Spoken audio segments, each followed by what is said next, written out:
Hey guys, you probably clicked on this video so that you can see some window art, and you're either doing it for yourself at home or you're doing it for maybe the intentions of going out and doing some Christmas windows, Easter, holiday windows at businesses. So if you keep in mind that when a business owner hires you to paint their windows, they're not just paying for your art, they're actually paying for an advertisement, because they're always looking for ways to bring people in. They want to make their windows stand out, and they want to be remembered because they want to keep that regular clientele coming back. And so your paint, your art becomes their voice, basically. And a lot of people think that window art is just a seasonal decor, but it's not. It's more than that. It goes to the point to where it becomes an emotional marketing tool for the business owner, because people don't just stop just to see your art. They'll even develop a curiosity to what that business has inside if they've never been there. So the fact that you're able to create your art and make somebody smile is so powerful. So if you can take a simple shape like a heart, okay, and give it some expression, some personality, make somebody smile, you've basically turned that window decor into a spokesperson for the business owner. And so now your window isn't just pretty, it's actually talking to the people that are walking by, and it's telling them, come in, this is a nice warm place, you're welcome here. And so it puts a smile in their face, and a smile always lasts longer, that good feel.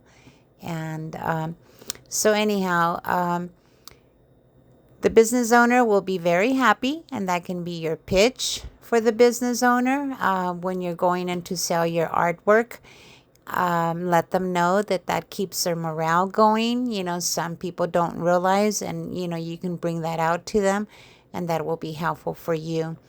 And then keep in mind that this is like a 24/7 deal that you've got on their windows. So it really works. And don't forget, you can create simple designs and just make little characters and bring joy. And then you're making a connection for your employer and their customer. And yeah. And so you guys enjoy, and I hope you guys create some beautiful art out there, because I know you're artistic. That's why you're looking at this. Okay, and then here I just wanted to show you my table where I have my rollers. I normally get my rollers that I'm not using for the moment, and I put them inside plastic bags, and then I will put them in one of my little storage bins in a container, to where it kind of keeps them from drying, because they will dry on you, so you do have to protect them. And then I just wanted to show you my little short art clip that I have there.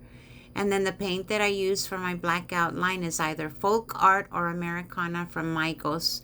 And I normally buy them in a container like this. I have tried using, so it could be cheaper, I have tried using black paint, house paint, but it doesn't, I don't like the finish, so I decided, this is more expensive, so I decided to just keep this black paint and use that one all the time. I've been using that already for a very, very long time.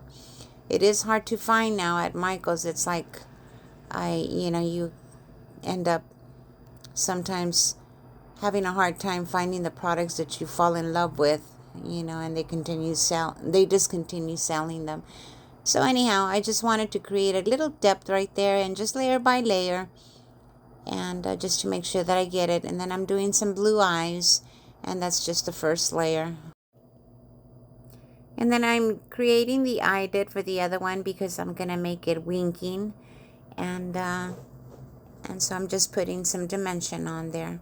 I let that little layer dry, then I come back. Don't get irritated if you don't get the exact dimension that you want on the first layer, because normally you do have to use more than one. And just build it up slowly.